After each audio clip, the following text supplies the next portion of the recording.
అందరికీ నమస్కారం. ఈరోజు తెలంగాణ ఫిలిం ఛాంబర్ ఆఫ్ కామర్స్లో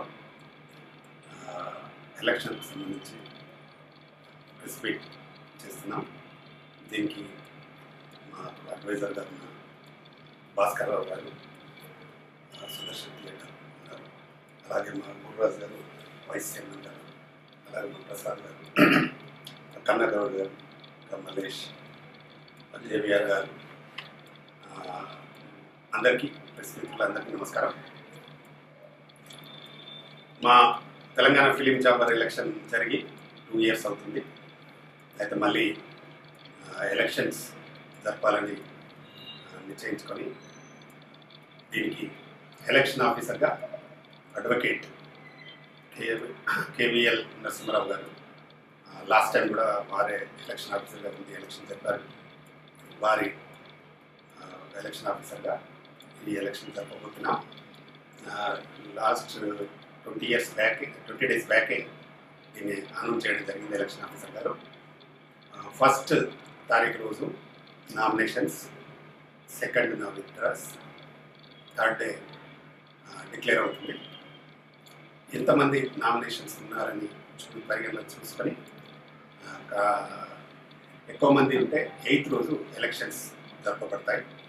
దీన్ని తెలంగాణ ఫిలిం ఛాంబర్లో ఉన్న మెంబర్స్ అందరూ తప్పకుండా వచ్చి నామినేషన్స్ వేసే ఇంట్రెస్ట్ ఉన్న వాళ్ళు నామినేషన్స్ వేయండి. అన్ని పోస్టులకు వేయచ్చు. తప్పకుండా 1st రోజు వచ్చి అందరూ ఇదే అందరికీ ఆహ్వానంగా తెలుసుకొని వచ్చి నామినేషన్స్ వేయాల్సిందిగా కోరుతున్నాం. అలాగే డిక్లేర్ అయిన తర్వాత 8వ తారీఖు రోజు ఓటింగ్ ఉంటుంది. ఒకవేళ అందరూ పోటీలో ఉన్నప్పుడు ఓటింగ్ తప్పకుండా జరుగుతుంది. కాబట్టి దానికి కూడా అందరూ వచ్చి ఓటేయాల్సిందిగా కోరుతున్నాం. ఈ ఫిలిం ఛాంబర్ అంటే ప్రారంభించి దాదాపు ఇప్పటికి 14 years అవుతుంది, 14 సంవత్సరాలు అయింది. దీంట్లో దాదాపుగా 1000 మంది ప్రొడ్యూసర్స్ ఉన్నారు, 16,000 మంది వరకు ఆల్ 24 క్రాఫ్ట్స్ మెంబర్స్ ఉన్నారు. చాలా భారీ ఎత్తున జరుగుతూ ఉంది. మేము శ్రీ వెంకయ్య నాయుడు గారు సినిమాటోగ్రఫీ బ్రాడ్కాస్టింగ్ మినిస్టర్గా ఉన్నప్పుడు మాకు హెల్త్ కార్డు పర్మిషన్, 5 లక్షల హెల్త్ కార్డు పర్మిషన్ రావడం జరిగింది.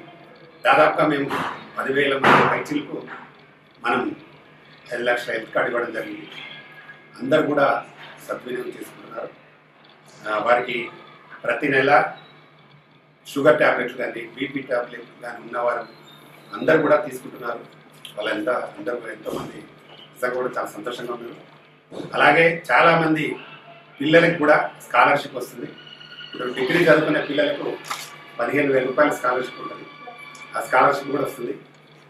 ఇలాగా అంటే సంక్షేమం కోసం ఈ ఛాంబర్ ఎవరి ప్రయోజనాలు లేకుండా అందరి ప్రయోజనాల కోసమే చేస్తున్నాం మేము. కాబట్టి దీన్ని తప్పకుండా ఈ ఛాంబర్ని ఇంకా అంటే మా పెద్దన్న భాస్కర్ రావు అన్న గారి ఆశీస్సులతో ఇంకా ముందుకెళ్తుందని నేను మనస్ఫూర్తిగా కోరుకుంటున్నా. ఎందుకంటే మాకు ఉన్న మా జేవిఆర్ కానీ, మా గురురాజు అన్న కానీ, మా కమిటీలో ఉన్న మా సెక్రటరీస్ కానీ, జాయింట్ సెక్రటరీస్ కానీ, కమిటీలో ఉన్న అందరి మెంబర్ చాలా పూర్తి సహకారాన్ని అందిస్తున్నారు. వాళ్ళందరికీ నేను మనస్ఫూర్తిగా ధన్యవాదాలు తెలుపుకుంటున్నాను. అలాగే నిన్ననే ఒక కమిటీ రిలీజ్ చేశారు ప్రభుత్వం, గద్దార్ కమిటీ అని రిలీజ్ చేశారు.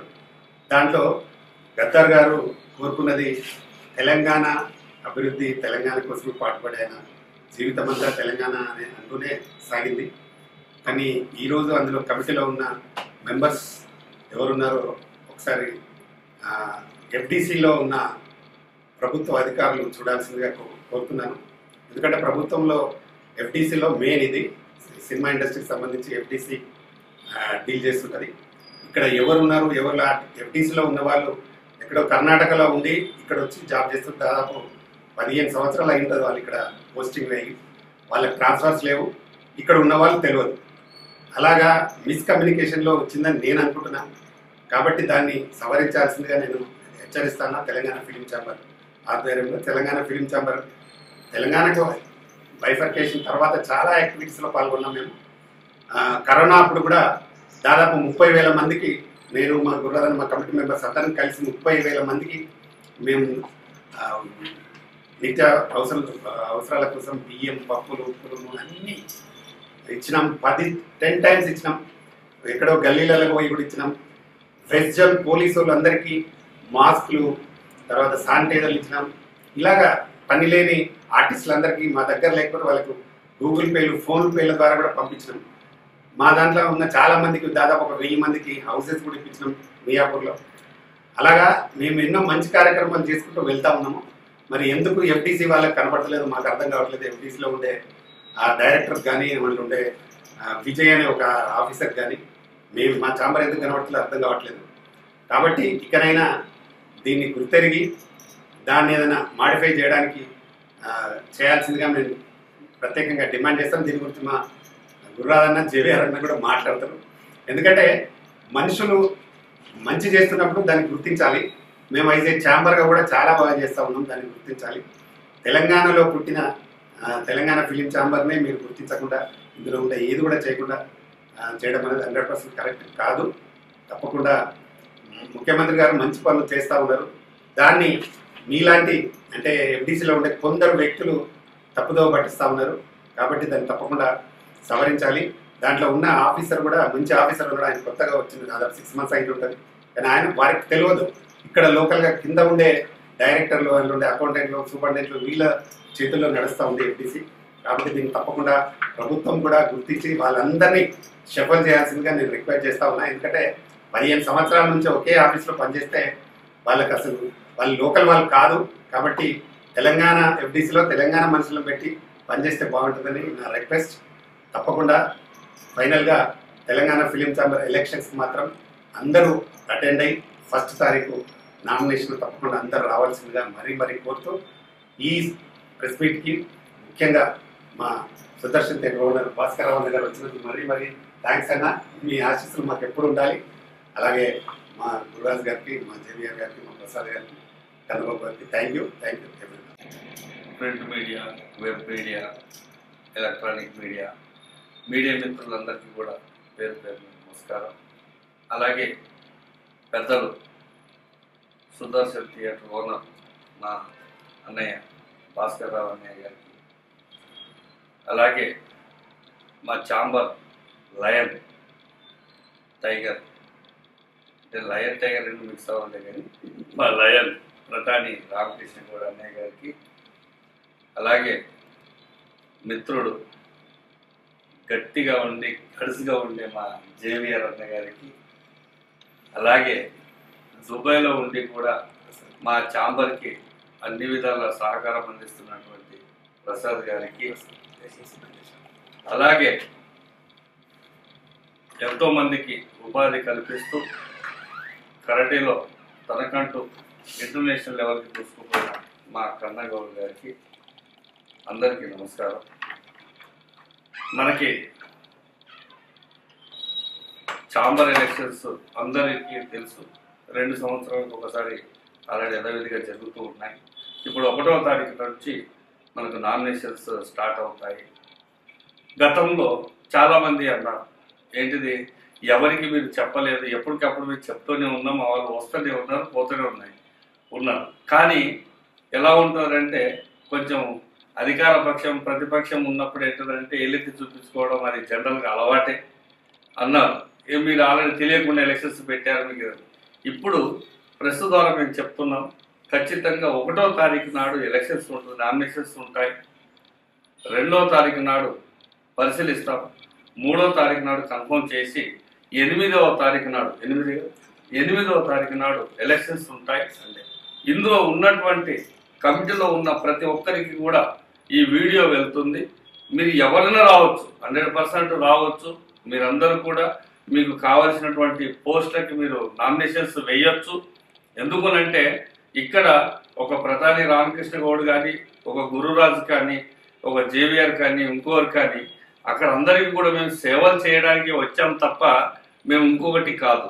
మాకంటే బ్రహ్మాండంగా సేవలు చేస్తామనంటే సంతోషం, అందరినీ ఆహ్వానిస్తున్నాం. కాబట్టి మీరందరూ కూడా మీరు ఛాంబర్కు రండి. ఛాంబర్లో జరగబోయేటువంటి ఎలక్షన్స్లో మీరందరూ కూడా పాల్గొనండి. ఎందుకనంటే అందరూ ముందుకు రావాలి, వస్తూ ఉంటేనే ఆల్రెడీ అభివృద్ధి అనేది జరుగుతుంది. బట్ ఏది ఏమైనా ఈ రోజుకు అందరికీ తెలిసినటువంటి నిజం సత్యం ఒకే ఒక్కడు మా లయన్ డాక్టర్ ప్రతాని రామకృష్ణ గారి ఒంటరి పోరాటం. ఈరోజు తను చేస్తున్నటువంటి ఒక మంచి పనులు అందరం కూడా తోడయి ఈరోజు ఎంత విధంగా వెళ్ళిపోయింది అంటే అలా వందలు దాటుకుంటూ 1000 మంది ప్రొడ్యూసర్స్గా 16,000 మంది పైచిలకు మనకు మెంబర్స్గా అంత వేల సంఖ్యలోకి వెళ్ళిపోవడానికి ఈ యొక్క తెలంగాణ పోరాటంలో ఒకే ఒక్క ఫిలిం ఛాంబర్కు సంబంధించినటువంటి ఒకే ఒక్కడు మా ప్రతాని రామకృష్ణ గౌడ్ అని చెప్పడానికి ఎటువంటి ఇది లేదు. అయితే ఆ తర్వాత మేము ఇంకా ముందుకు వెళ్ళడానికి మేము సొంతంగా వ్యాపారాలు మాకు ఉన్నాయి కాబట్టి చేసుకుంటూ ప్రజాసేవ చేసుకుంటూ మాకున్నటువంటి 24 క్రాప్స్లో మా వంతు మేము సహాయం చేయాలనే ఒక ఉద్దేశంతో సుమారుగా మేము ఒక 25 నుంచి 30,000 వరకు అందరికీ కూడా మేము నిత్యావసర వస్తువులు పంచడం జరిగింది. మన ఫిలిం ఇండస్ట్రీయే కాదు, వలస వచ్చిన వాళ్ళకి కూడా కరోనా టైంలో అలా హెల్ప్ చేయడానికి మేము ముందుకు వెళ్ళాం. ఇదంతా కూడా నిజం.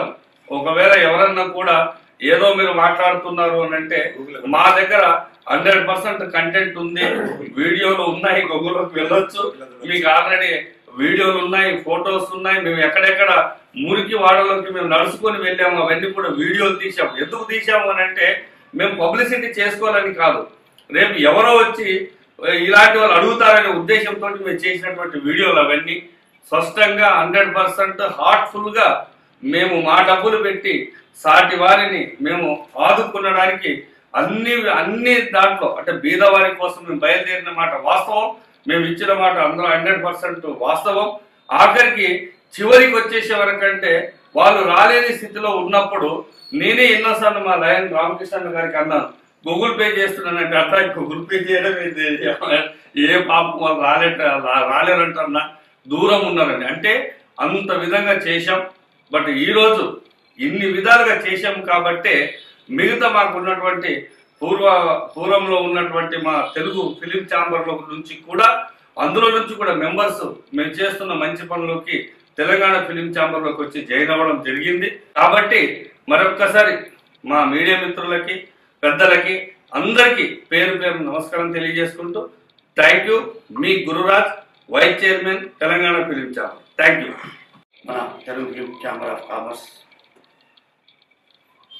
వ్యవస్థాపక అధ్యక్షుడు ప్రతాని రామకృష్ణ గౌడ్ గారి ఆధ్వర్యంలో ముఖ్య అతిథిగా భాస్కరరావు గారు గౌరవనీయులు పెద్దలు రావడం, ఛాంబర్ తరఫున రాజన్న,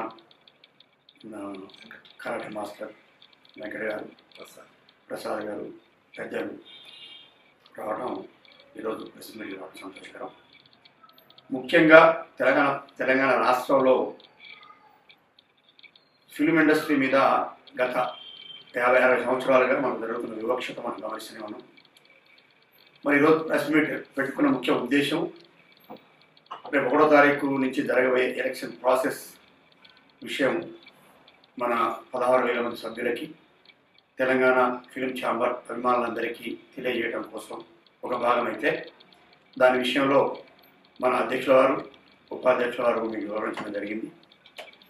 రెండవది, వివక్షతకు గురవుతున్నాము అని చెప్పని పర్టికులర్గా బొట్టు పెట్టి చూపిస్తున్న ఈ సందర్భంలో మనకి మొన్న కమిటీ ప్రభుత్వం కమిటీని ప్రకటించడం, ఎఫ్డిసి కమిటీని ప్రకటించడం కూడా గద్దర్ అవార్డ్స్ ఫంక్షన్కి మరి కమిటీని ప్రకటించిన దాంట్లో కూడా వివక్షత ఇంకా కొనసాగుతూనే ఉన్నది అని చెప్పడానికి నిదర్శనం అని చెప్పని మన తెలంగాణ ఫిలిం ఛాంబర్ సభ్యులందరూ భావిస్తున్నారు.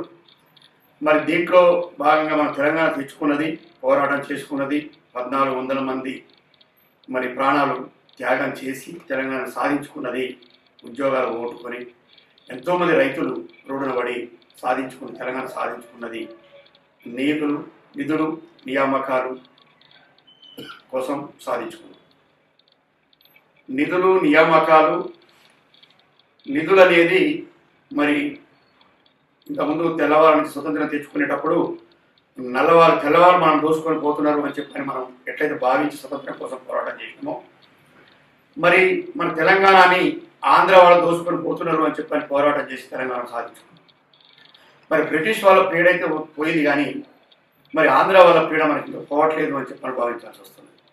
వాళ్ళు మన మిత్రులే, సోదరులే, మనతో పాటు పెరిగి పెద్దయి మరి ఈరోజు మనల్ని వదిలిపెట్టకుండా ఇంకా మన దగ్గరే బ్రతుకుని వెళ్ళవచ్చుతున్న సందర్భం మనకు వస్తుంది. సరే, ఏది ఏమైనప్పటికీ అందరికీ మన సోదర భావంతో అందరూ ఆంధ్రులు మనకి మిత్రులు సోదరులుగా ఉన్నప్పటికీ కూడా పరిపాలన విషయంలో మనకి వాళ్ళకి మన భాగస్వామ్యం ఉండొద్దు, ఎవరి వాళ్ళకి మనకి విడిపోవాలి అని చెప్పని మన తెలంగాణ సాధించుకున్న సందర్భం మనం తెచ్చుకున్నాం కష్టపడి. మరి దాంట్లో తెలంగాణ ఫిల్మ్ ఛాంబర్ పాత్ర కూడా తెలంగాణ పోరాటంలో ఎంతో గుర్తించదగ్గట్టుగా ఉన్నది. అందరూ కూడా ప్రశంసించడం కూడా జరిగింది. దాంట్లో దీక్షలు, నిరాహార దీక్షలు, ఇండస్ట్రీలో వివక్షత కోసం నిరాహార దీక్షలు కూడా చేసి మన అధ్యక్షుల వారి సారథ్యంలో చేసి మరి ఆ వివక్షతని కొంతలో కొంత పోగొట్టుకోవడం కోసం ప్రయత్నం చేయడం. మరి తెలంగాణ వచ్చిన తర్వాత 10 సంవత్సరాలు వాళ్ళ భాగస్వామ్యం మన హైదరాబాద్లో ఉంటుంది అని చెప్పారని 10 సంవత్సరాలు కూడా అదే అడ్డపెట్టుకొని మనల్ని పీడించుకుంటూ మనల్ని పరిపాలించుకుంటూ వస్తున్న సందర్భం. ఆ 10 సంవత్సరాలు దాటిన తర్వాత ఈ 10 సంవత్సరాలు పరిపాలించిన మన కేసీఆర్ గారు ఉద్యమ బాటలో నడిచి మరి ఉద్యమం తెలంగాణ కోసం పోరాడింది కాబట్టి మనకు న్యాయం చేస్తుందని చెప్పని తెలంగాణ ఇండస్ట్రీ కూడా ముఖ్యంగా మరి భావించడం జరిగింది.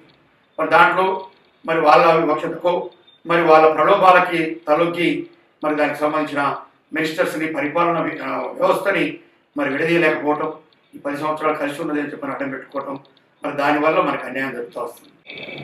తెలంగాణ ఫిల్మ్ ఛాంబర్ అధ్యక్షుడు రామకృష్ణ గౌడ్ గారు, జేవిఆర్ గారు, ఒక మైక్ కింద పెట్టండి సార్, మైక్ మొత్తం ఫేస్ ప్రసాద్ గారు, వెంకట్ గారు,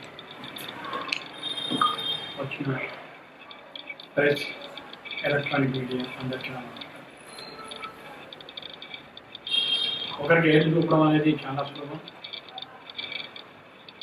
ఈ సంస్థ తెలంగాణ ఫిల్మ్ ఛాంబర్లో మెంబర్స్ 16,000 మంది ఉన్నారు. ఈ 16,000 మందికి కూడా సమకూర్చని, వారికి కావాల్సిన సదుపాయాలు సమకూర్చనికనే ఈ ఆఫీసు పెట్టడం జరిగింది. దానికి నేను సమయమిస్తూ రామకృష్ణ గౌడ్ గారు చాలా ప్రయాసపడుతుంది. ఈ 24 క్రాఫ్ట్లు ఏవైతే ఉన్నాయో సినిమా ఇండస్ట్రీలో ఈరోజు చాలా దీనస్థితిలో ఉన్నాయి, చాలా బాధలో ఉన్నారు. వారికి చేయాల్సింది చాలా ఉంది. ఇంతవరకు టీఆర్ఎస్, బీఆర్ఎస్ ఆ ప్రభుత్వం ఉంది, ఇప్పుడు ఎంతో ఆశ పెట్టుకొని కాంగ్రెస్ ప్రభుత్వం మీద, మన రేవంత్ రెడ్డి గారి మీద ఎంతో ఆశ పెట్టుకొని ఆయన చేస్తారని వెయిట్ చేస్తున్నాం. Telangana film chamber of commerce founder and director ఇక్కడ విచ్చేసిన ప్రధాన రామకృష్ణ గౌడ్ గారికి, అలాగే సుధర్ గారు, అలాగే మన గురురాజు గారు, ప్రసాద్ గారు, మన జేవిఆర్ పెద్దలు ఇక్కడ విచ్చేశారు. Telangana film chamber of commerce foundation చేసి ఇప్పుడు 14 years or 15 years సంథింగ్ అవుతుంది. మన ప్రధాన రామకృష్ణ గారు చేసిన పోరాటం ఒక మన 24 క్రాఫ్ట్స్లో ప్రతి ఒక్కరూ లబ్ధి పొందారే, కానీ ఇంకా తెలంగాణ ఫిల్మ్ ఛాంబర్లో ఇంకా చేసిన క్రాఫ్ట్లో ఇంకా ప్రతి ఒక్కరు ప్రెసిడెంట్, జనరల్ సెక్రటరీ, ట్రెజరర్ ఒక కమిటీ వేసుకుంటే ఇంకా చాలా బాగుంటుంది. అలాగే సార్ అనుకున్నది ఏమంటే పోరాటం చేస్తున్నారు, పోరాటం చేసే వాళ్ళు ఎవరు కూడా నష్టపోరు, పోరాటం చేసే వాళ్ళు ప్రతి ఒక్కరు సక్సెస్ అవుతారు, కానీ ఫెయిల్ అనేది ఏం లేదు. అలాగే మన ప్రధాన రామకృష్ణ గారు ప్రతిరోజు పోరాటమే, ఒక రోజు వస్తారు ఆఫీస్కి, పోరాటం చేస్తుంటారు. ఆ వీడియోస్ ఎప్పుడు కూడా యూట్యూబ్లో చూస్తూనే ఉంటారు, పోరాటం చేస్తూనే ఉంటారు. పోరాటం చేసిన సక్సెస్ అవుతారు నేను అనుకుంటున్నా. అలాగే సార్ ఏమంటే చేసే కరోనా టైంలో తెలంగాణ ఫిల్మ్ ఛాంబర్ నుంచి ఎన్నో సహసాగరాలు చేశారు. అలాగే మన గురురాజు గారు మన వీడియోలో యూట్యూబ్లో చూసా, సార్ కూడా ఎన్నో గల్లీలో తిరిగారన్నమాట. కరోనా టైంలో గల్లీలో తిరిగి ప్రతి ఒక్కరికి, అది ఎవరికి పూట కట్టిన వాళ్ళకి, ఈరోజు ప్రాబ్లం వచ్చేవారు ఫోన్ చేసినా సరే రెస్పాండ్ వాళ్ళకి ఫోన్పే, గూగుల్ పే చేశారనేటప్పుడు నేను యూట్యూబ్లో చూసా. సార్ కూడా ధన్యవాదాలు తెలుపుతున్నాం. అలాగే గురురాజు గారికి, జేవిఆర్ గారు కూడా మన ప్రధాన రామకృష్ణ వెన్నటువంటి సహసాగరాలు అందిస్తున్నారు. జేవిఆర్ ఇప్పుడు అన్నీ చెప్పేశారు, ఇంక నేను చెప్పాల్సింది ఏమీ లేదు. ప్రధాన రామకృష్ణ గారు తెలంగాణ ఫిల్మ్ ఛాంబర్ ఫౌండేషన్ చేశారు కాబట్టి ఆయన అన్ని విధాలుగా ముందుంటారు. అలాగే ఎవరికైనా ప్రాబ్లం వచ్చిందంటే ఫిల్మ్ ఛాంబర్ ఇక్కడ ఉన్నదని తెలుసు కాబట్టి ఇక్కడికి వచ్చిన సార్ని కూడా కలవండి, కలిస్తే మీకు అన్ని విధాలు ఆదుకుంటారని నేను అనుకుంటున్నా. ఇక్కడ విచ్చేసిన మన అందరు పెద్దలకి ధన్యవాదాలు తెలుపుతున్నా. Thank you. హాయ్ నమస్కారం అండి, నేను ప్రసాద్ పెద్దిశెట్టి. ఇక్కడికి వచ్చిన మీడియా మిత్రులందరికీ నమస్కారం. అట్లాగే శ్రీ గౌరవనీయులు భాస్కర్ రావు గారికి ఇక్కడికి వచ్చినందుకు నమస్కారం అండి. అలాగే గౌరవనీయులు శ్రీ చైర్మన్ గారు పతాన్ రామకృష్ణ గారికి, ఆయన వెన్నుండి నడిపించే జేవిఆర్ గారికి, గురురాజ్ గారికి అందరికీ నా నమస్కారం అండి. ఈ 24 క్రాఫ్ట్లో ఉన్న ప్రతి సభ్యులు వచ్చి ఈ ఎలక్షన్ని జయప్రదం చేయవలసిందే కోరుతున్నానండి. అలాగే మీకు ఏ ఇబ్బంది వచ్చినా కానీ 24/7 తరఫున ఈ దుబాయ్ ఛాంబర్ ఈ ఫిలిం ఛాంబర్ కామర్స్ నుంచి సపోర్ట్ చేస్తున్నారు.